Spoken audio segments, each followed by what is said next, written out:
तो चलिए, आज हो गया है 15 सितंबर मंगलवार। बताएंगे छत्तीसगढ़ की प्रमुख बड़ी खबरें आज के ब्रेकिंग न्यूज़ पर। जी हां, छत्तीसगढ़ के सभी जिलों की ताज़ा अपडेट, आज के छत्तीसगढ़ प्रादेशिक समाचार।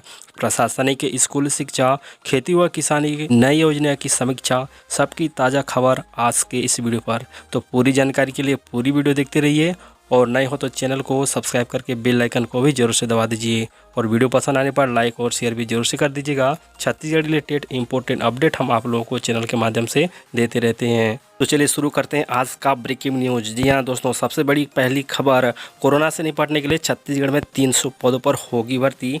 जी हाँ, मुख्यमंत्री भूपेश बघेल के निर्देश पर राज्य के वित्त विभाग ने 300 पदों पर चिकित्सा अधिकारियों की भर्ती पर सहमति दे दी है। स्वास्थ्य मंत्री टी.एस. सिंहदेव ने बताया कि कोरोना संक्रमण को ध्यान में रखते हुए स्वास्थ्य सेवाओं में 300 रिक्त पदों पर भर्ती के लिए विज्ञापन जारी किया गया है। स्वास्थ्य विभाग के अधिकारियों ने बताया कि अब मरीजों के लिए 30,270 बेड हो जाएंगे।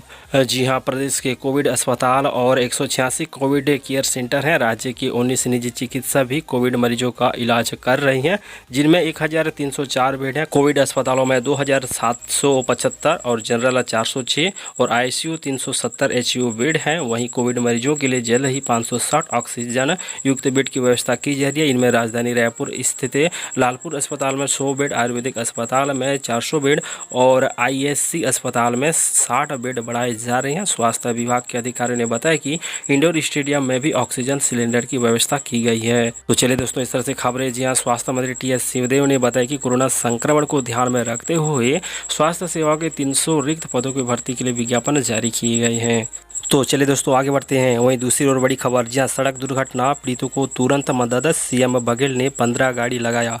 जी हां दोस्तों, मुख्यमंत्री भूपेश बघेल ने आज यहां अपने निवास कार्यालय में हाइड्रो पेट्रोलिंग हेतु 15 वाहनों को हरी झंडी दिखाकर रवाना किया। इस अवसर पर मुख्यमंत्री बघेल ने कहा कि नागरिकों को इससे सुगम और सुरक्षित और निर्बाध आवागमन की सुविधा मिलेगी। साथ ही सड़क दुर्घटना पीड़ितों को तत्काल राहत और सहायता मिल सकेगी।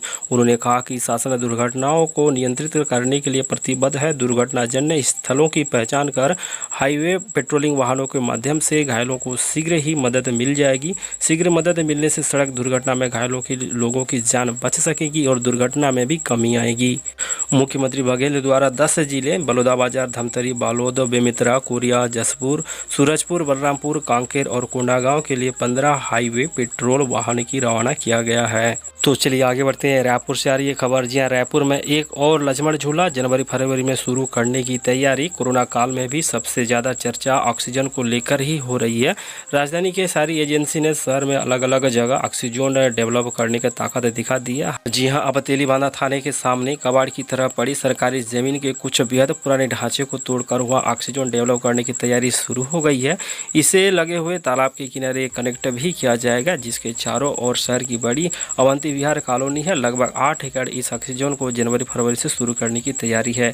इस ऑक्सीजन पर नगर निगम 13 करोड़ रुपए खर्च करने जा रहा है। यह प्लाट कृषि अभियांत्रिकी के पुराने दफ्तर और कुछ कमरे को तोड़कर खाली किया गया है। जी हाँ, इससे लगा 2.5 एकड़ का तालाब है। इस तालाब के ऊपर लक्ष्मण झूला बनेगा। यहाँ पहले से पुराने पेड़ हैं।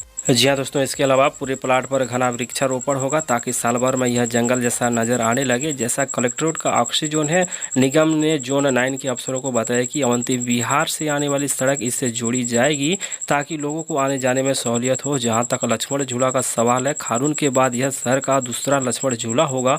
बूढ़ा तालाब में भी लक्ष्मण झूले का प्रस्ताव था, लेकिन बजट की वजह से उसे रद्द कर दिया गया। तो दोस्तों, इस तरह से खबरें सामने निकल कर आ रही है। यह रायपुर में अब और एक नया लक्ष्मण झूला होगा, जिसे जनवरी-फरवरी में शुरू करने की तैयारियां चल रही है। तो चलिए दोस्तों, आगे बढ़ते हैं। सीएम भूपेश बघेल के पिता संक्रमित, स्थिति गंभीर, 2 से 3 दिन रहेगा अहम। जी हां, छत्तीसगढ़ के मुख्यमंत्री भूपेश बघेल के पिता कोरोना संक्रमण की चपेट में पहले ही रायपुर एम्स में इलाज करवा रहे नंद कुमार बघेल को रविवार को शहर के बालाजी अस्पताल में शिफ्ट किया गया। यहाँ रैपिड टेस्ट से उन्हें कोविड रिपोर्ट पॉजिटिव आई है। इसके बाद सीएम ने पिता नंद कुमार को कोविड वार्ड में शिफ्ट किए हैं। अस्पताल के डॉक्टर देवेंद्र नायक ने बताया कि उनकी स्थिति लगातार गंभीर बनी हुई है। संक्रमण ने फेफड़े पर असर किया है, इन्हें डायबिटीज भी है। 7 डॉक्टर इनकी निगरानी कर रहे हैं। हम 2 से 3 दिन अहम मानकर काम कर रहे हैं। तो चलिए दोस्तों, खबरों का सिलसिला को बरकरार रखते हैं और अगली बड़ी खबर सुनाते हैं। जी हां, पुरानी पेंशन बहाली की मांग, कर्मचारी ने रखा एक दिन का उपवास। जी हां, पुरानी पेंशन की मांग को लेकर छत्तीसगढ़ के सभी कर्मचारी ने रविवार को एक दिन का सामूहिक पारिवारिक उपवास रखा। इसके जरिए उन्होंने केंद्र और राज्य सरकार का ध्यान खींचने की कोशिश की। दरअसल पूरे देश भर के कर्मचारी पुरानी पेंशन की बहाली की मांग कर रहे हैं। इसी क्रम में राष्ट्रीय पुरानी पेंशन बहाली संयुक्त मोर्चा के आह्वान पर पूरे देश भर के सरकारी कर्मचारियों को पारिवारिक उपवास रखा। राष्ट्रीय पुरानी पेंशन बहाली संयुक्त मोर्चा के प्रांतिक संयोजक वीरेंद्र दुबे ने बताया कि 2004 से लागू नई पेंशन स्कीम में सरकारी कर्मचारी व शिक्षकों की उपेक्षा की जा रही है। इससे कर्मचारियों को काफी नुकसान हो रहा है। जी हां, आज पारिवारिक उपवास कर हमने शासन से अपील की है कि पुरानी पेंशन योजना को पुनः बहाल किया जाए।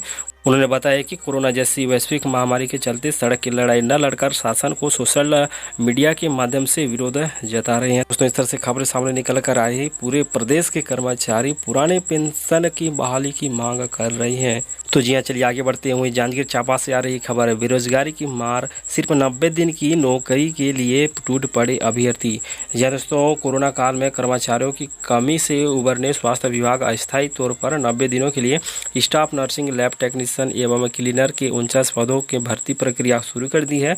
शनिवार को इसके लिए आवेदन मंगाए गए थे, जिसमें हजारों उम्मीदवारों की भीड़ एसएमओ कार्यालय में टूट पड़ी। भीड़ इतनी अधिक थी कि यहाँ सोशल डिस्टेंसिंग का पालन भी नहीं किया जा रहा था। उम्मीदवार भीड़ के घंटों लाइन में लगकर अपनी बारी का इंतजार कर रहे थे। 49 पदों के लिए पहले दिन तकरीबन 200 से अधिक आवेदन जमा किए गए। इसके अलावा 14 तारीख को भी भर्ती प्रक्रिया जारी रहेगी। बेरोजगारी क्या चीज़ होती है, इस बात की बखानी शनिवार को एसएमओ कार्यालय में देखने को मिली। 90 दिन की नौकरी के लिए यह जानते हुए भी बेरोजगार आवेदन करने टूट पड़े हैं। उम्मीदवारों का कहना है कि हो सकता है सर्विस काल आगे भी बढ़ाई जा सकती है। इस उम्मीद के लिए सैकड़ों बेरोजगार आवेदन करने टूट पड़े हैं। सीएमएचओ कार्यालय में ऐसे उम्मीदवारों का मेला लगा रहा। आपको बता दें कि कोरोना के बढ़ते मरीजों को देखते हुए स्वास्थ्य विभाग में कर्मचारियों की भारी कमी पड़ गई है। जिले में दर्जन भर कोविड केयर सेंटर तो बनाए जा रहे हैं, लेकिन इन केंद्रों में कर्मचारियों की कमी है। तो जी हाँ दोस्तों, इस तरह से जांजगीर चांपा से आ रही है खबर। जी हाँ, सिर्फ 90 दिन की नौकरी के लिए ये टूट पड़े अभ्यर्थी, 49 पदों के लिए 90 दिन की भर्ती। तो वहीं दूसरी ओर बिलासपुर से आ रही है बड़ी खबर। जी हाँ, खेलो इंडिया में जिले का नाम रोशन किया मोनिका तिर्की। यहाँ जिले में हॉकी के प्रतिभावान खिलाड़ियों की कमी नहीं है, जरूरी है तो बस इन्हें एक अवसर की। ऐसा ही अवसर मिला बिलासपुर की मोनिका तिर्की को, जिसने अमृतसर में 70 खिलाड़ियों के बीच अपनी प्रतिभा का लोहा मनवाते हुए खेलो इंडिया में अपना स्थान पक्का करते हुए 3 लाख की स्कॉलरशिप जीती है। जी हाँ, मोनिका तिर्की का कहना है कि बिलासपुर में वह पुलिस ग्राउंड में अभ्यास कर रही है, लेकिन टूर्नामेंट में अभ्यास के लिए जैसा मैदान चाहिए बिलासपुर में नहीं था।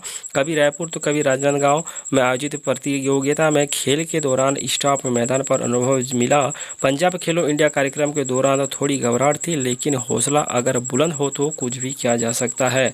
मैंने अपना सबसे अच्छा प्रदर्शन करने का प्रयास किया। खेलो इंडिया की अंतिम 28 खिलाड़ियों में अपने जगह बनाने में कामयाब रही। प्रदेश की हॉकी महासचिव ने बताया कि मोनिका शुरू से ही प्रतिभावान खिलाड़ी थी। उन्होंने मेहनत की और अपने आप को स्थगित पूरा प्रयास किया। मोनिका अब आगे बढ़ने की काफ़ी अवसर मिलेगा। तो चलिए दोस्तों, इस तरह से बिलासपुर से जहाँ खेलो इंडिया में जिले का नाम रोशन करते हुए मोनिका तिर्की ने 70 खिलाड़ियों के बीच बनाया अपना जगह।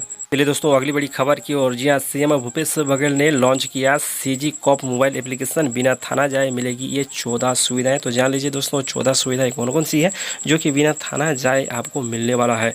जी हाँ, मुख्यमंत्री भूपेश बघेल ने आज यहाँ अपने निवास कार्यालय में छत्तीसगढ़ पुलिस के सीजी कॉप मोबाइल ऐप को लॉन्च किया। इस अवसर पर उन्होंने कहा कि छत्तीसगढ़ पुलिस द्वारा विकसित मोबाइल ऐप आम नागरिकों को पुलिस के नज़दीकी लाने और पुलिस से सहायता प्राप्त करने के लिए परस्पर विश्वास को विकसित करने में मदद करेगा। अपराध नियंत्रण की दिशा में यह ऐप नागरिकों और पुलिस के बीच में एक सेतु का काम करेगा। सीजी कॉप ऐप को डाउनलोड कर नागरिक अपराधी की सूचनाएं देने या प्रकरणों के संबंधित सभी सूचनाएं एक क्लिक पर ही पा सकेंगे।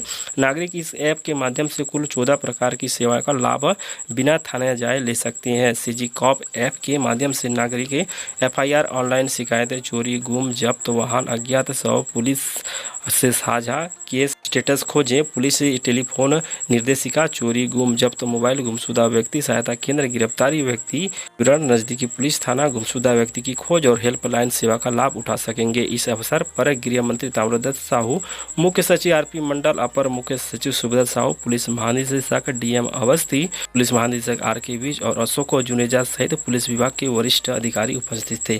तो चलिए दोस्तों, राजधानी से आ रही है खबर। जी हाँ, छत्तीसगढ़ सीएम भूपेश बघेल ने लॉन्च किया सीजी कॉप मोबाइल एप्लीकेशन, जिन्हें उपभोक्ताओं को बिना थाना जाए मिल सकेगी 14 महत्वपूर्ण सुविधाएं। तो चलिए दोस्तों, आगे बढ़ते हैं। सीजीपीएससी परीक्षा की ओर से बड़ी खबर सामने निकल कर आ रही है। जी हाँ दोस्तों, सीजीपीएससी परीक्षा 21 सितंबर से, कांग्रेस ने बताया बेरोजगारी विवाह विरोधी। तो चलिए दोस्तों, कोरोना संक्रमण के चरम काल के बीच राज्य लोक सेवा आयोग की परीक्षा शुरू हो रही है। 21 सितंबर को सिविल जज की परीक्षा आयोजित हो रही है। वहीं 18 से 21 अक्टूबर के बीच सीजीपीएससी मेंस की परीक्षा होने जा रही है।